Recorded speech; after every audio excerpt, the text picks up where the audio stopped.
pulmonary disease, COPD, which is also another condition of the respiratory system. So look at COPD, chronic obstructive pulmonary disease, which is a combination of two diseases. You're talking about chronic bronchitis and also emphysema. Yeah, they are just here. Those two that I've highlighted. So those are the two conditions that make up chronic obstructive pulmonary disease.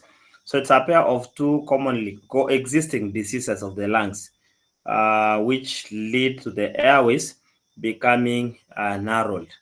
So with COPD, you will hear some areas will be called as chronic obstructive pulmonary disease, chronic obstructive lung disease, chronic obstructive airway disease, chronic airflow limitation, chronic obstructive respiratory disease. All those will be referring to COPD.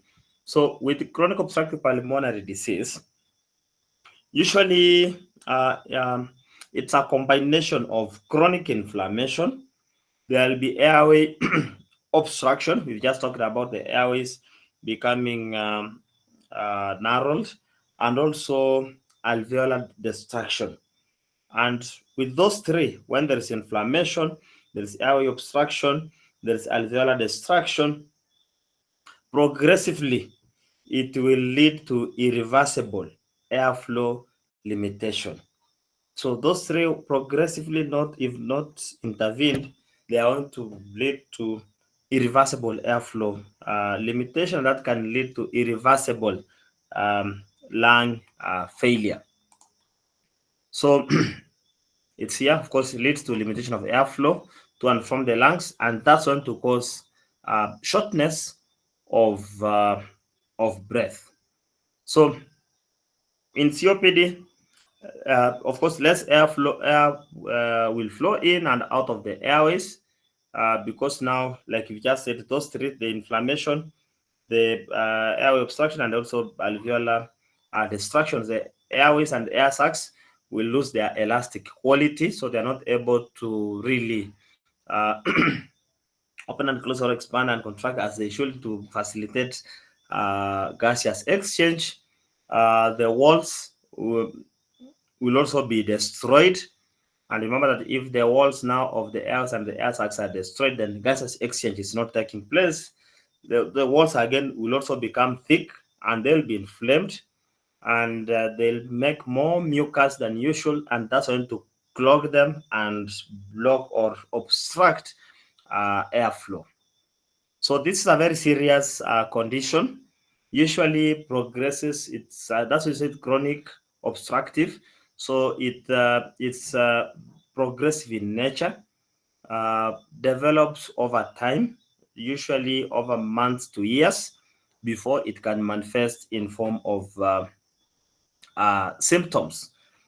The causes of COPD, the number one cause is smoking.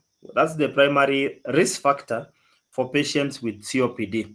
Various irritants are present in the cigarette smoke will now stimulate excess mucus production because now they irritate the airway linings, and because of that irritation, there'll be overproduction of mucus and also coughing. And of course, because of this, these irritants will also destroy the ciliary function, and that will expose it now to inflammation. And with that inflammation, there'll be destruction of the bronchial and the alveolar walls. This starts from the irritants from that cigarette smoke, and usually commonly can affect those patients who do passive smoking or secondhand smoking. Air pollution is another thing. Again, the same will happen like what happens in smoking. Occupational exposures, those who work in gold minings, again, they'll affect the airway linings, because now those irritants will now lead to airway hyperresponsiveness.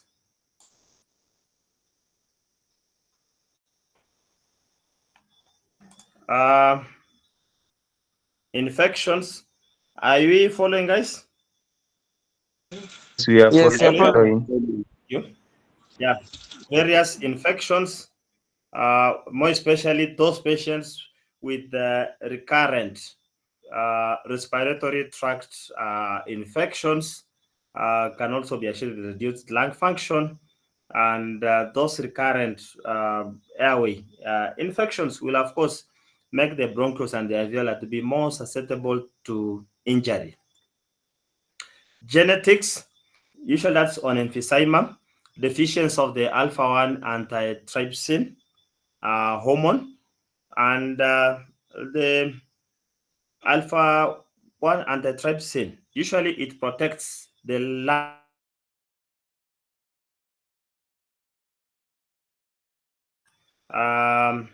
it's a protective. They provide that protective. They're protective in nature for the linings and any form of damage, more especially um, in response to an inflammatory reaction. So, in the absence of that alpha 1 antitrypsin hormone, which is secreted in the liver, then it's going to expose one to a chronic obstructive pulmonary disease, and more especially of the two diseases. We talked about COPD is a combination of two diseases, chronic bronchitis and also emphysema. Usually, the alpha antitrypsin deficiency leads to emphysema. So those are the risk factors. So now, with the pathophysiology, we'll now look at air pollution, exposure to any of those um, um, triggers or causative factors. There will be, of course, chronic inflammation. Let's say now, of course, it will lead to continued bronchial irritation. If we go to our left, there will be continued bronchial irritation and inflammation, um, which, of course, now is triggered by the noxious particles and gases, more especially from the cigarette smokes, and that results in damage to the lung tissues. And even as they try to remodel, usually they remodel, but in a way that they remain exposed and damaged. And again, now it's going to cause airway changes. With the alpha 1 antitrypsin deficiency, again now, the elastin, that's the connective tissue of the lungs, will be broken down, and that means that now the airway linings of the lungs, of the alveoli, will be exposed to chronic inflammation. And that's going to lead now to chronic obstruction. Remember that in chronic bronchitis, there'll be hypersecretion of mucus. That's going to cause airway obstruction. Again, the hypersecretion of the mucus will cause trapping of air in the alveoli. There'll be dyspnea because now there's decreased gaseous exchange within um, the lungs. Frequent infections. Remember that now the airway linings are exposed in cases of deficiency of the alpha 1 antitrypsin. And evidence to cause now hypoxemia because of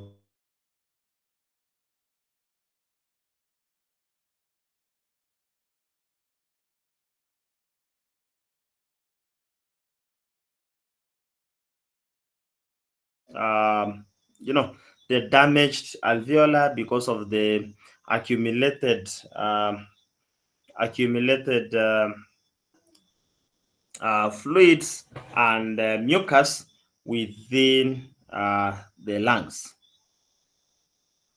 So, of course, um, like I said earlier, now it is characterized by airflow limitation that is poorly reversible, because by the time now the airway linings have been severely affected, the effects on the airway linings are severely damaged to the point that it is impossible to reverse the damage, because this is a chronic exposure. That means that the exposure has happened over time. The exposure has happened over time, and thus cannot be reversed.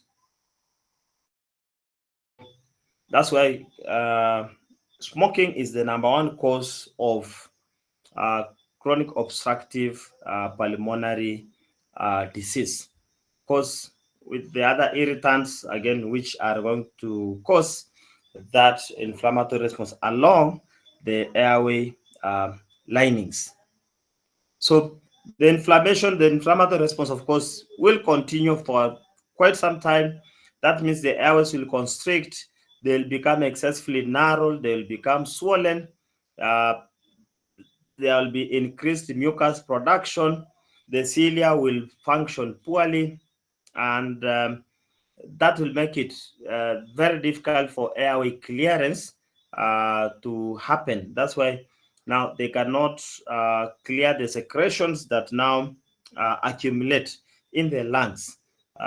That's why that's one of the hallmarks of COPD, which is one of them is chronic productive cough, because now they are not having that capability of clearing the secretions from the airways.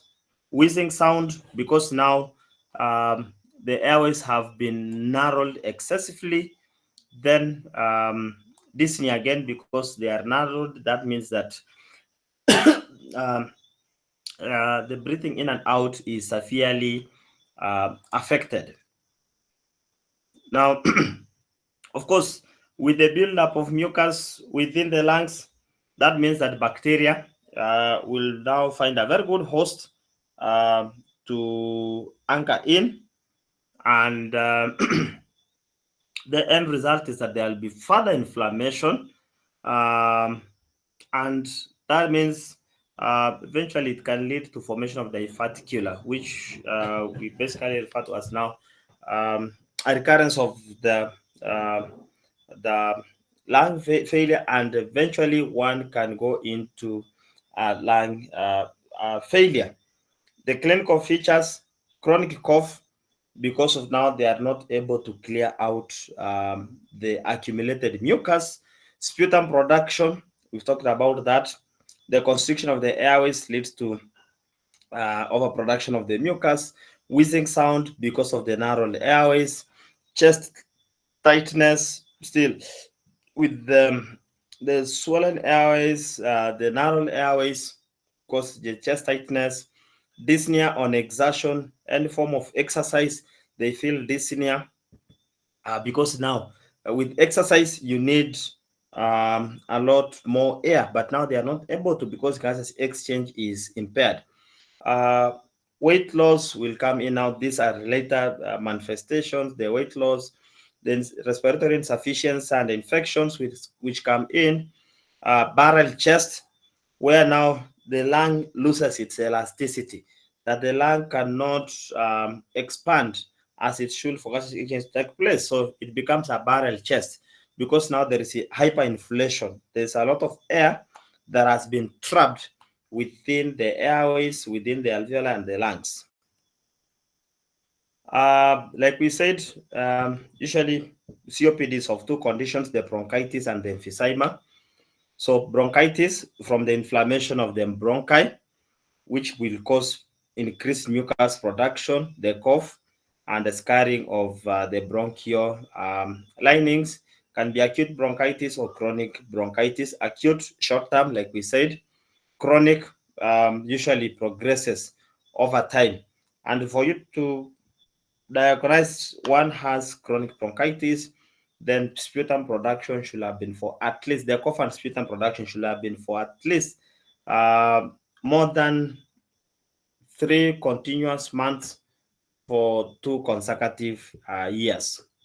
So that still tries to explain what we have just talked about. You can see that is a normal bronchi, and the one that has chronic bronchitis. So you can see how the airway linings have narrowed down because of the increased mucus production, the inflammation that's happening along the bronchi.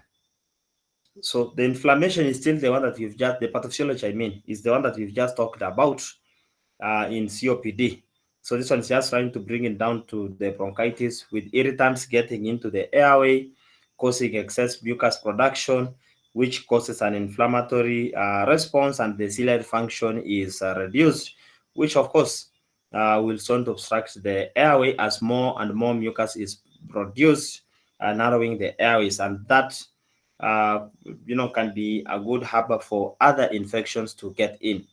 The signs and symptoms, they're the ones that build up to chronic obstructive pulmonary disease. The cardinal signs, chronic symptoms, that is the coughing, the wheezing, the chest discomfort, coughing, which produces large amounts of mucus. The emphysema, which we talked about, destruction of the walls of the alveoli. Usually, once they are destroyed, of course, there will be no gaseous exchange that's going to take place in the alveoli, because remember the function of the alveoli from your physiology in terms of gaseous exchange taking place there. But now, if they are destroyed, gaseous exchange is not going to take place, and that is going to potentially lead to hypoxia. And one of the cardinal causes of emphysema is the one that I've just talked about, deficiency of the alpha 1 antitrypsin hormone. In the later stages of emphysema, of course, carbon dioxide elimination will be affected. That's going to increase CO2 accumulation in the arterial blood, and that's going to cause respiratory acidosis. Various types of emphysema. Usually, those ones are as a result of where they affect the centriacina or the lobula, the banacina, and the paraseptal emphysema. Those are the types of emphysema. Centriacina or centrilobular, most common, which produces destruction of the bronchioles, usually affects the upper region, upper lung region. So the inflammation will begin in the bronchioles, spread peripherally, but the alveolar sac will remain intact. Mostly can be seen in smokers. Panica emphysema, which destroys the entire alveolus and usually involves the lower portion of the lung. Mostly can be seen in those patients with or individuals with the deficiency of the alpha 1 antitrypsin hormone deficiency. Then the paraseptal, which affects the distal airway structures, and usually um, around the septa of the lung and also the pleura, usually can be seen or most likely causes spontaneous pneumothorax. I know we'll be talking about pneumothorax in our next session. So, just in summary, chronic obstructive pulmonary disease, just to summarize that, um, involves a combination of two diseases, chronic bronchitis and emphysema. And with chronic obstructive pulmonary disease, actually causes chronic inflammation, causes airway obstruction, and also parenchymal or alveolar destruction, which progressively leads to progressive and irreversible airflow limitation. So the key mechanisms involved, there'll be chronic inflammation, which is triggered by those noxious particles and gases, mostly from the cigarette smoke, getting themselves into the airway linings, into the alveolar, and that's going to damage the lung tissues. There'll be airway changes. The airway changes come in as a result of mucus hypersecretion in chronic bronchitis, fibrosis and narrowing of the small airways because of the chronic inflammation, uh, affects the ciliary function, that ciliary dysfunction, and that's going to impair mucus clearance. And then it also causes air trapping and hyperinflation because of the narrowed airways and also the loss of elasticity. Then there's alveolar destruction in emphysema. And if there's alveolar destruction, there is a reduction in the surface area for gas exchange. And that means now that it will affect now the lungs from recoiling, and that means that now air will be trapped in the lungs when one is trying to expire. Then uh, of course with the trapped air, there'll be of course large air spaces forming in the lungs because of the trapped air. The mucus plugs and the airway narrowing, of course, will lead to airway collapse, which is going to result in hypoxemia, and of course, in advanced stages will be hypercapnia. Any question to that point?